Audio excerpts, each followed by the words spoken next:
ईशोवास्योपनिषद, केनोपनिषद और कठोपनिषद, ये तीनों उपनिषद का जो मुख्य सार है, जो आप लोगों को बहुत कम शब्दों में मैं बताने की कोशिश करूँगा कि क्या है।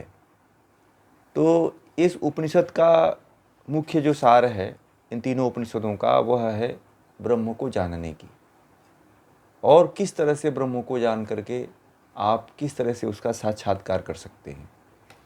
तो लोग कहते हैं कि ब्रह्म को हम कैसे जानें, है ना। ब्रह्म को हमें यही सिखाया जाता है, हमें धर्मों में, शास्त्रों में, संतों के द्वारा, महात्माओं के द्वारा, कि भगवान का जब तक आप साक्षात्कार नहीं, ईश्वर का जब तक साक्षात्कार नहीं करते हो, तब तक आपके जीवन का कल्याण नहीं होता है, जीवन से मुक्ति नहीं मिलती है, ऐसा हमें बताया जाता है। और आप लोगों ने ये, आप सभी को पता भी है कि यदि हमें मुक्त होना है, हमें इस संसार से छूटना है, तो कैसे हम छूटेंगे। सभी लोग कहते हैं कि कोई कहता है कि मंदिर में चले जाओ, कोई कहता है कि कोई बड़ा कथा कहलवा लो, कोई कहता है कि ये करवा लो, कोई कहता है कि यज्ञ करवा लो, दान करवा लो, पुण्य करवा लो, कोई कहता है तीर्थ कर लो, कोई कहता है हज कर लो। कोई तमाम तरह के जितने भी धर्म, पंथ, मजहब हैं, वो अलग अलग तरह से ईश्वर को जानने के लिए, ईश्वर को प्राप्त करने की अपनी अपनी विधि बताते हैं। परंतु ये जो प्राचीन विधि, जो अनादिकाल से चली आ रही विधि है परमात्मा को प्राप्त करने की, वह वेदों के माध्यम से इन उपनिषदों में आई। वह परंपरा, वह विद्या जो है उपनिषदों में आई, और इस उपनिषद विद्या के माध्यम से हमारे जितने भी ऋषि मुनि हुए, ब्रह्मा से लेकर के कहा जाता है कि सर्वप्रथम जो है 4 ऋषि उत्पन्न हुए, अंगिरा, आदित्य, ये जो अग्नि, वायु, ये जो 4 ऋषि उत्पन्न हुए, इन 4 ऋषियों के बाद जो है ब्रह्मा उत्पन्न हुए, और ब्रह्मा के बाद जो है करीब 84 लाख ऋषि मुनि उत्पन्न हुए। जैमिनी तक जो है ऋषि उत्पन्न हुए। वो सभी ऋषि जो है कहते हैं कि इसी के माध्यम से, इसी ज्ञान के माध्यम से, इसी ज्ञान को प्राप्त करके वह मुक्त हुए थे। वही परंपरा आप लोगों को भी उपनिषदों के माध्यम से बताने का प्रयास किया जा रहा है। तो उसी तरह जो है इसमें आप लोग भी जो है ब्रह्म को जान सकते हो।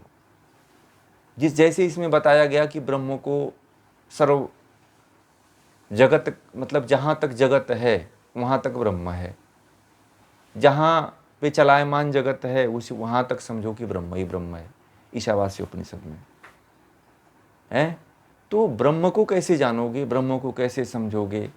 कठोपनिषद में भी ब्रह्म के बारे में बहुत बात कही गई कि जहाँ से आप देखते हो, जहाँ से भी इंद्रियाँ देखती हैं, जहाँ से कान सुनता है, जहाँ से मन बुद्धि जो है सोचने विचारे, निर्णय लेने की क्षमता रखती है, वही ब्रह्म है।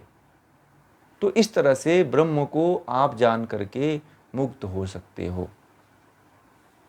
तो आप लोग भी इसी तरह से ब्रह्म को जानने का प्रयास करें। इस तरह से यदि ब्रह्म को जानते हैं तो मुक्त हो सकते हैं। बाकी दुनिया में आप कोई भी कर्म कांड कर लीजिए, किसी भी तरह का कर्म कांड कर लीजिए, आप मुक्त नहीं हो पाएंगे। मुक्त होने का एक ही माध्यम है कि आप जो है क्या करें, ज्ञान को प्राप्त करें। यदि ब्रह्म के बारे में आपको ज्ञान मिल गया तो ही आप ध्यान में बैठ करके इसको जानने की, इसकी खोज करोगे आप। यदि आपको ब्रह्म के बारे में जानकारी नहीं है कि ब्रह्म कैसा है, तो ध्यान में बैठ करके किसकी खोज करोगे आप। एक तो प्रश्न उठता है ना। तो ध्यान में बैठ करके ब्रह्म की ही खोज की जाती है, और वही व्यक्ति कर सकता है जो ब्रह्म को जानता हो। जो किसके द्वारा, 2 तरह से जाना जाता है कि एक तो जो है आप्त किसको कहा गया है, आप्त उसको कहा गया है जो शास्त्रों के माध्यम से लिखा हुआ है, और जो कोई ऐसा विद्वान हो, कोई महात्मा हो, कोई सन्यासी हो, कोई गुरु हो जो ईश्वर को जान चुका हो, उसकी बात को माना जाए। तो वैसा तो कोई है नहीं। हमारे पास आप्त रूप में जो है उपनिषद ही बचे हुए हैं और वेद बचे हुए हैं। तो जो वेदों में और उपनिषदों में लिखा हुआ है कि इस तरह से परमात्मा को जानना चाहिए, तो उसी को अपना करके हमें परमात्मा की तरफ जाना है, उसी रास्ते का चयन करना है, और उसी को आप्त मान करके, जैसा शास्त्रों में बताया गया है उसी के माध्यम से हमें आगे बढ़ना है, तो ही हम परमात्मा तक पहुंच पाएंगे। और कोई दूसरा माध्यम नहीं है। अब इसमें बताया गया है कि परमात्मा को जानने के लिए जहाँ जहाँ से भी जो कार्य हो रहा है, ये जो प्रकाश आ रहा है यह भी अपने प्रकाश से नहीं प्रकाशित हो रहा है, इसको भी प्रकाशित करने के लिए वह ब्रह्म की शक्ति ही प्रकाशित कर रही है, तो भी यह प्रकाशवान हो रहा है, नहीं तो ये भी प्रकाशवान नहीं होता। समझ रहे हैं ना?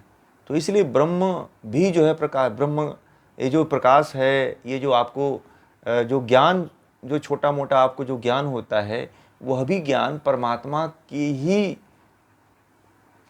तरफ से हो रहा है, वो आपके तरफ से नहीं हो रहा है। आप तो अभी मलिन हो, आप तो अभी, आपकी बुद्धि, आपका मन, आपकी आत्मा जो है अभी अज्ञान के रूप में है, इसलिए आप अभी इसका साक्षात्कार नहीं कर सकते हो। इसलिए इस बात को जान करके जो आप्त बातें हैं, जो उपनिषदों में वर्णित हैं, जो ऋषियों ने कहा है, जो साधु संतों ने, महात्माओं ने कहा है, वो सबसे उत्तम है। इसलिए उस मार्ग पे जाना हमें सबसे श्रेयकर है। इसलिए उसी मार्ग पर चल करके हमें परमात्मा को प्राप्त करने की कोशिश करनी चाहिए। ठीक है?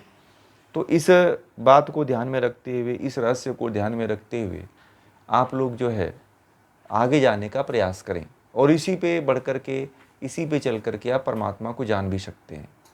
दुनिया में और कोई रास्ता नहीं है जिस पे चल कर के आप परमात्मा को प्राप्त कर सकते हैं। चाहे कहीं भी आप घूम लीजिए संसार में, पूरी दुनिया में भटक लीजिए, आपको जैसा उपनिषदों में मार्ग बताया है वैसा मार्ग आपको ढूंढने से भी नहीं मिलेगा। कुछ भी कर लीजिए, मैं आपको बता रहा हूँ, आप ढूंढ करके देख लीजिए, जा करके देख लीजिए, नहीं मिलेगा आपको। हर जगह भटकाव है, हर जगह छल है, धोखा है। लोग जो है समझ नहीं पाते हैं कि ईश्वर को कैसे प्राप्त करें। लोग तीर्थस्थलों पे जाते हैं, किसी संत के यहाँ जाते हैं, किसी महात्मा के यहाँ जाते हैं, किसी गुरु के यहाँ जाते हैं, परंतु लोग ठगे जाते हैं। क्यों? क्योंकि उन्हें सही मार्ग नहीं पता है। सही मार्ग नहीं पता होने के कारण जो है व्यक्ति का शोषण होता है और व्यक्ति ब्रह्म तक भी नहीं पहुंच पाता है।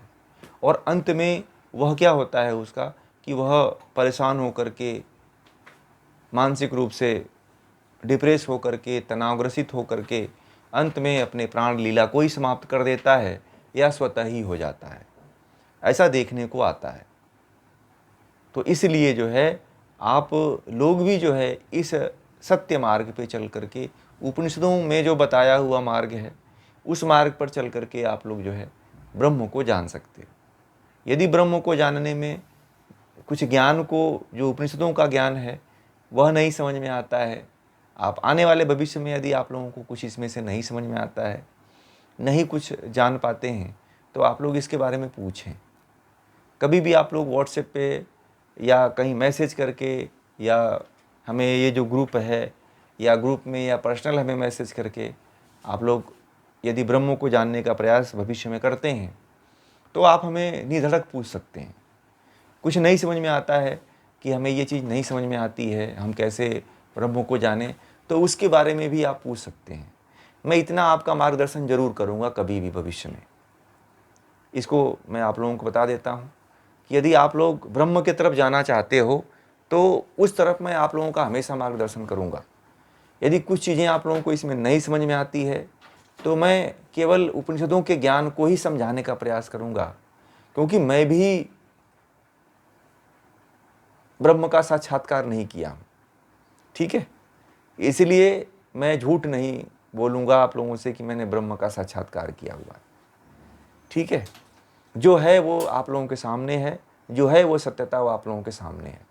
जो भी मेरे पास परमात्मा के द्वारा मिला हुआ ज्ञान है, ईश्वर ने जो भी हमें ज्ञान अप्रत्यक्ष या अप्रत्यक्ष रूप से दिया हुआ है, वह ज्ञान आप लोगों को मैं देने का प्रयास करूँगा। जितना भी सरल से सरल तरीके से समझाना होगा समझाने का प्रयास करूँगा, बताने का प्रयास करूँगा। और उसमें किस तरह से आप आगे बढ़ेंगे, किस तरह से आप परमात्मा को जानेंगे, किस तरह से आप स्वयं को जानेंगे, उस रास्ते को मैं हमेशा बताने के लिए तत्पर रहूँगा। मेरा द्वार जो है हमेशा ऐसे जो ब्रह्म की तरफ जाने वाले लोग हैं उनके लिए हमेशा खुला रहेगा।